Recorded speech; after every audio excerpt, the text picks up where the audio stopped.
The Liberals' sometimes controversial bill to fast-track major projects is about to become Canadian law.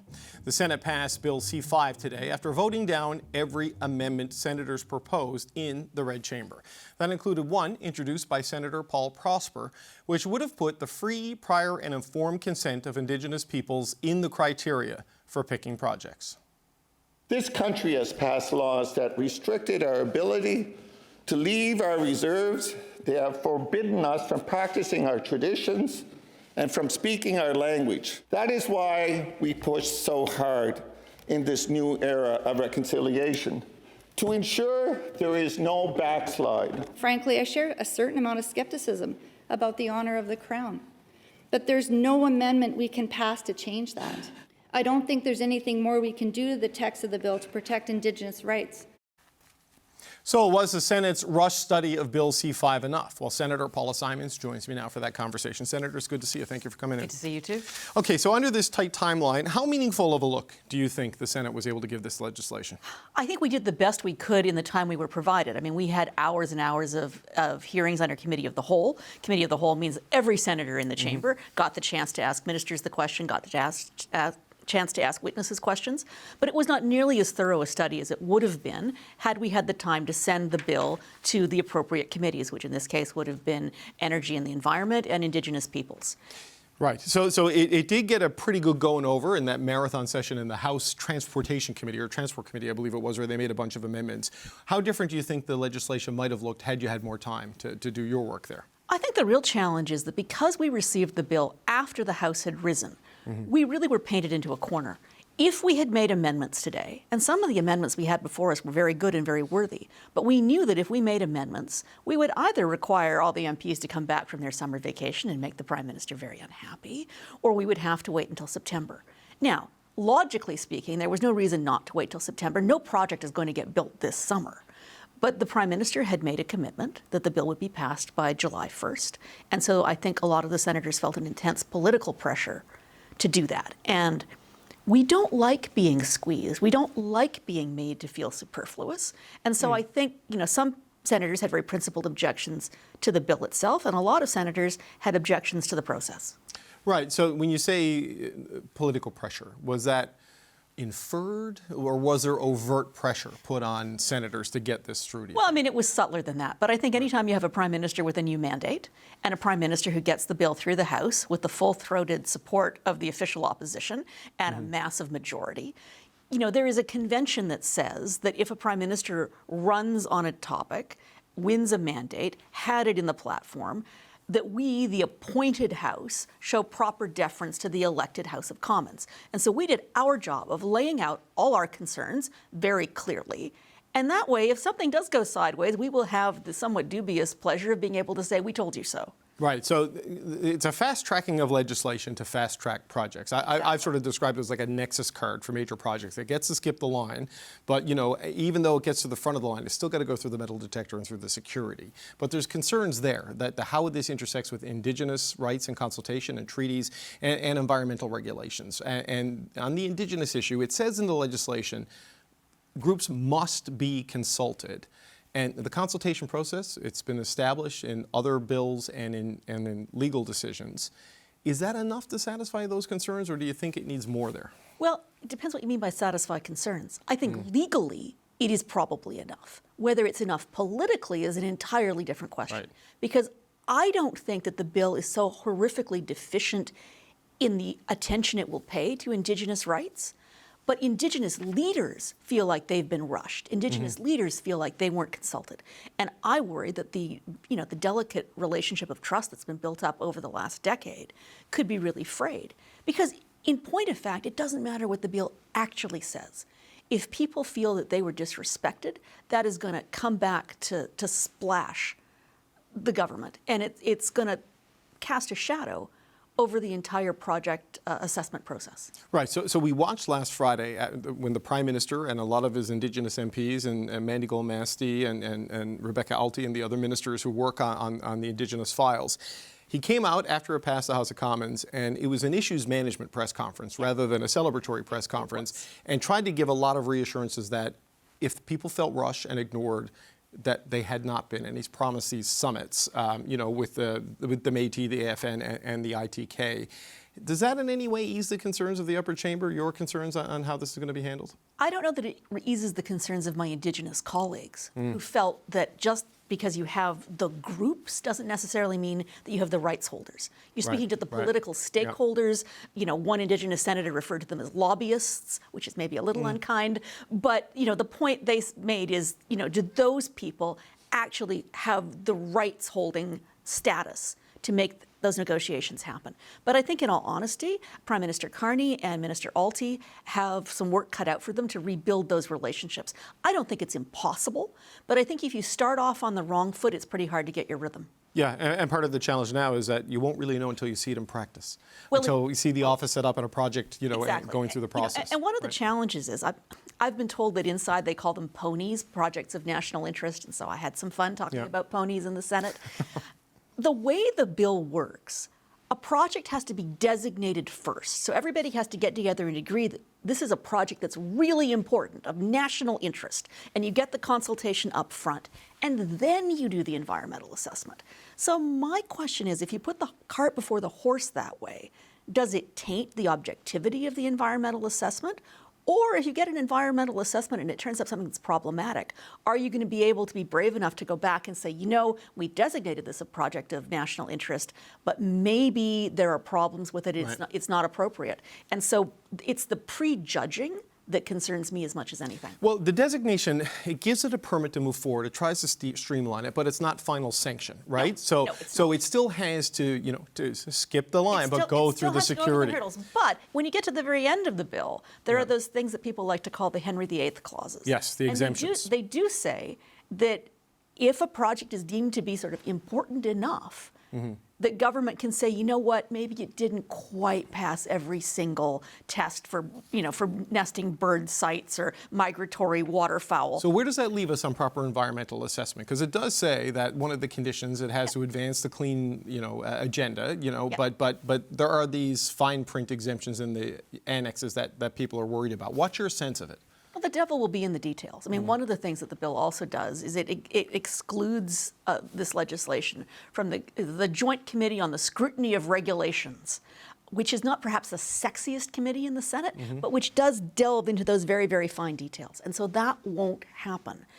And I think I'm an Alberta senator. I have a vested interest in seeing resource projects go ahead responsibly. What I'm worried about is if you want investor confidence, if you want people to go ahead and feel like, okay, I have the assurance that this project is going to likely get a green light. If we've created a situation where there are going to be legal challenges because it's new legislation, or where there are going to be a lot of protests, it may not give capital markets the assurance that they're looking for before they invest. Because I think that's the point that's sometimes overlooked. People have sort of been reacting as though the government is paying for all these things. Right. That is not the case. These are environmental assessments for private sector project proponents, or sometimes, like airport authorities and port authorities. But at the end of the day, if there isn't capital to make it work, and if capital doesn't feel like it's a safe deal, we want to be careful that we don't go so fast that we blur the lines. It's interesting, Senator, just as a final point, that for about the 8 or 9 years of the Trudeau government, it was seen as the government was too focused on environmental and Indigenous concerns and not enough on business. And now the concern is that it's swung too far the other way. We need this sort of Goldilocks middle that we have. Well, exactly. Defined, I mean, I worked really hard on Bill C-69, which did not win me a lot of friends in Alberta. I call it my summer of '69, where I was literally afraid to go to Stampede. But C-69 had a lot of flaws. It was a flawed and unconstitutional bill. I'm not here to full-throatedly defend it, but throwing the baby out with the bathwater gets you a very soggy floor and a very bruised baby. Okay, we're going to end it on that, that very colorful description. Alberta Senator Paula Simons, thank you so much. Prime Minister Mark Carney's plan to fast-track major legislation has passed in the Senate. That after a long day of debate with mixed opinions and some strong objections on the Senate floor. I understand the impulse to want to slow things down, but we really are at a moment of potential crisis. Why are we rushing on such a consequential bill that deserves care and attention? I support Bill C-5. I support it in principle because I think this country for the last decade has been thirsting to unleash our natural resources and start to create wealth again.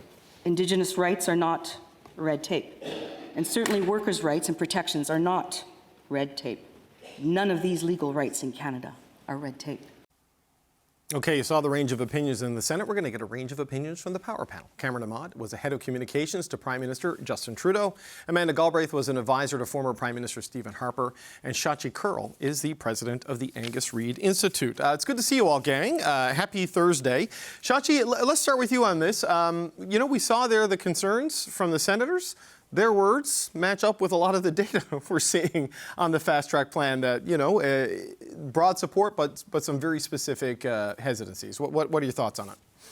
Yeah, well, we released some data today out of the Angus Reid Institute that canvassed Canadians on, first of all, what do you think about the bill overall? And on that, you do see there's a significant amount of support. About 2/3 say, yeah, on all the elements of the bill, we support it. We support it more than we oppose it. Some of us strongly support it.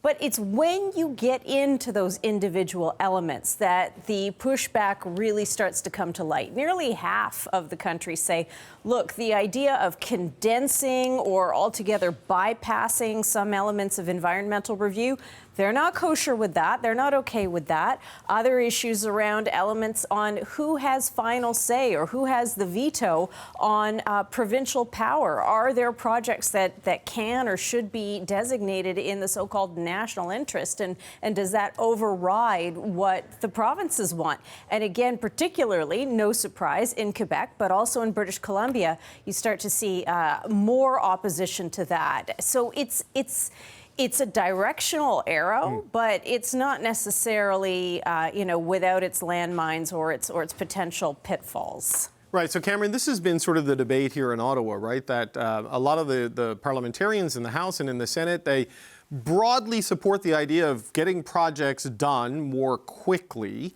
though there are some very specific objections on Indigenous issues and environmental concerns, of course. But the process by which this was fast-tracked to fast-track has people worried about unintended consequences by rushing legislation through, because it's been, what, not even 2 months since the election. Just what are your thoughts on where it is, Cameron? Well, yeah, this is where it gets tricky, obviously, in the rollout and the implementation of the process and the impacts of the bill, right? I mean, I think the government has tried to send the right signals, despite the growing concern from Indigenous groups and many senators and other parties, that they want to be meaningful about the consultation with Indigenous peoples. They want to respect environmental assessments and priorities. But I think what you're seeing in that polling and broadly, and what you're seeing in the support in the House of Commons is a recognition of what the Prime Minister was elected on and the changing times we live in. I mean, the fact that he campaigned so clearly on wanting to get big things done, demonstrate that the government can actually achieve its promises, that we're not going to be slowed down endlessly by box checking and bureaucracy. That's what he's trying to prove in his first few months in office. And I think the passage of this bill reflects that. At the same time, the government has to be careful to not show people or demonstrate that they don't care. Like, they have to be meaningful and act in good faith in the engagements and consultations with Indigenous people. You've heard different voices and you've heard different opinions expressed by Indigenous groups across the country. So the next steps, I think they're setting up an office within the government that's going to help review these priority projects. They're going to hold summits over the summer. This has to be meaningful, in depth, and it has to be true consultation in respect of the rights of Indigenous peoples, and it can't just be like another box-checking exercise. Yeah, the problem there, Amanda, when you hear from some of the national Indigenous groups, is that the principle of dealing with them is free prior and informed consent on projects. On the legislation, it's free, but post-informed consent they're seeking. The consultation wasn't done before the legislation got drawn and pushed through the House. Yeah, and obviously that is a challenge the government is going to have to deal with. I think obviously they've made the political calculation that headache is better than the headache of not making a move on any of this. And I think that shows in Shachi's very smart, very insightful polling. But I think, we're already wringing our hands about fast tracking the fast tracking. So I think that candidly, this shows, if nothing else, and particularly if you dig down into the polling, that that Chachi just talked about is, there are landmines everywhere. The consensus is never going to be stronger than it was last week, and it's going to be weaker next week and weaker the week after, right? So if we're going to move and build big things in this country, we have to move forward. And I understand and do agree that we need to have a meaningful dialogue with Indigenous communities, but at the same time, we cannot be where we are today, which is a decade of lack of movement, of lack of building, of lack of repatriating. We can't even get our own resources across the country without dipping into the US most of the time. I mean, that's not okay. So I think, Ottawa's going to Ottawa, but at the end of the day, we have to get this stuff built. And I think the Prime Minister's got a mandate to do it. Well, look, some of the inability to get, say, a pipeline to the East Coast is provincial jurisdiction intersecting with provincial jurisdiction, right? Not everything is.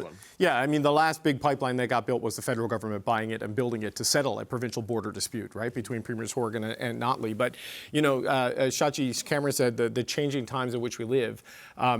As we watch the Conservatives help the Liberals pass legislation over the objections of the NDP, the Bloc, and the Greens. I mean, Pierre Poilievre would have called that a coalition if he were still in Parliament. But it shows you just how much things have changed in this town and in the national mood on moving on this stuff. Well, hey, the magic of the Liberal Party, and they well know it, and Liberals well know it, is the fact that you can dance with the orange team when that is politically expedient, and you can dance with the blue team when that is politically expedient. And when you don't have a majority, as the Liberals did throughout much of the 1990s, then you basically steal or appeal to a significant amount of the Conservative playbook, and you get it done that way. But you said one thing, David, about that unique moment, which is what Cameron's talked about, which is what we're all talking about.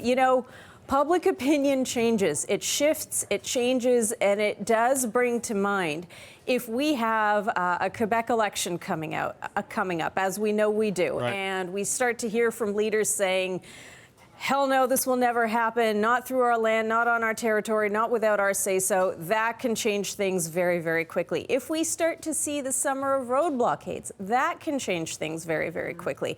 But what we're dealing with, too, with this legislation at this stage is it's the blanket, as we know, it's the blanket legislation that then, the projects will be brought forward and, it'll be applied to them. So, there are many, many hurdles to clear here. It's not as though the passage of this legislation suddenly, magically, brings forward all these projects. The projects still have to get proposed and consulted on. Oh, yeah. Look, no one is firing up a bulldozer right now. This is just, and truly, the test of this legislation will come when the first projects start to move through the system. And then you'll see how sincere the reassurances are and how strong the legal framework is.